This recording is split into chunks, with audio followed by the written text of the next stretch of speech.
Hello goddesses, welcome back to the Live Like a Goddess channel. Today I want to talk to you about my 5 pillars for goddess living. So about a decade ago, I and my family moved to the Mediterranean. We moved to an island out there called Cyprus, where my husband is from. Now, Cyprus is in the far east corner of the Mediterranean, and it is supposedly the birthplace of Aphrodite, according to Homer. And yes, that is the goddess of love and beauty. And what I noticed while I was out there was that people seemed to be living a little bit lighter, they seemed to be a little bit happier and more content, and I kind of wanted to figure out what was going on. Why were they feeling so good? So what I realized was that there were something called 5 pillars for goddess living. The first pillar is what everybody wants to know. It's the Mediterranean diet. It's that authentic Mediterranean diet. What exactly are people eating? And I have to say, it's not about just wanting to lose a few pounds or to get healthy with your heart, although those are great, but it's all about eating locally, it's about eating seasonally, it's about eating minimalistically, and it's about making vegetables really delicious, so they taste good and they're front and center on your plate. It's also about nourishing your body, your temple, and it's also about taking care of your family and their health so that they can be the next generation of healthy gods and goddesses and living very well. The second pillar is the focus on family and community. And what I noticed over there is that the concept of a family is a little bit broader. It's a little larger. Here in the States, we can get really insular, right? We have our big air-conditioned homes and our houses that are, all to yourself. You've got your car that you drive to work or you ride on the metro and you're listening to your earbuds and you're liking your Instagram posts. You're not really aware of what's going on around you. Over there, it's a little different. You've got this focus on family and broader community. And one day a week, typically on Sundays, there is this large gathering with family. So you are forced in with other people.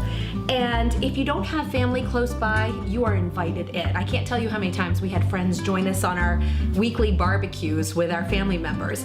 We humans have a desire and a real need to feel connected. So if you are feeling marginalized, if you know somebody who's being marginalized, go ahead and grab them and have them join you and stop being so insular. It's kind of like the Mediterranean way. Now, the third one is a focus on faith and spirituality, and that one's really hard for me to talk about here in the West, and it shouldn't be, because faith, it can be considered taboo, and it doesn't. It should be something celebrated, and it's something beautiful. So as you guys know, the Middle East, the Mediterranean, they are the cradles of civilization. They are where the 3 monotheistic religions were born from. And so for that, a lot of times people are really into their religion. Now, how do you bring that here in the West? Well, it's understanding that you don't necessarily have control over every aspect of your life. It's being cool with that. It's knowing that you can be grateful and gracious and know that not everything has to work according to your plans and to your flow. And so I think about that as I go through my day, and I think that's part of the reason people oftentimes have a little bit more peace and forgiveness out there than we sometimes do, because we're trying to control every aspect of life. But you can't always do that, and it's knowing that everything will be okay. And that's what I love, and so that's what I focus on when I think of faith and spirituality. My 4th pillar for goddess living is better career choices, especially at a younger age. It is knowing what your time is worth. It's picking up a skill set that you are actually good at and honing in on it.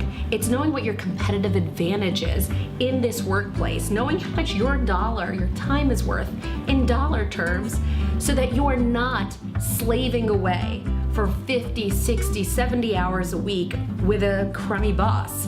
And it's so picking up a skill set that you're good at and that you know that you're good at, or giving a competitive advantage to your workplace if you're employed for someone else, and knowing how to say, you know what, no, I need to focus on myself a little bit and putting boundaries and parameters so you can focus on yourself, focus on your career choices, and of course focus on your family and the food that you are creating, this whole kind of holistic lifestyle. And then finally, my fifth pillar for Goddess Living, it's kind of a fun one. It's beauty tips and tricks that are passed on from grandmother to mother to daughter, but it's knowing that we women are kind of innately beautiful. We really are, and that should be celebrated as well, and not something that we necessarily have to shun. Beauty comes in many forms and in many shapes, and all of it is beautiful and needs to be celebrated. So between all of that, those are my 5 pillars for Goddess Living. Okay guys, so I hope you enjoyed it. Together we talked about our 5 pillars of Mediterranean living so you can live like a Mediterranean goddess wherever in the world you may be. I hope you liked it. Please, if so, thumbs up. Subscribe, follow my social media sites. They are all down below, and be sure to tune in every Wednesday. I'd love to hear from you. I also would love to hear how you incorporate these 5 pillars into your own life. And that's it. So the Mediterranean lifestyle, it is way more than just a diet. Bye, goddesses.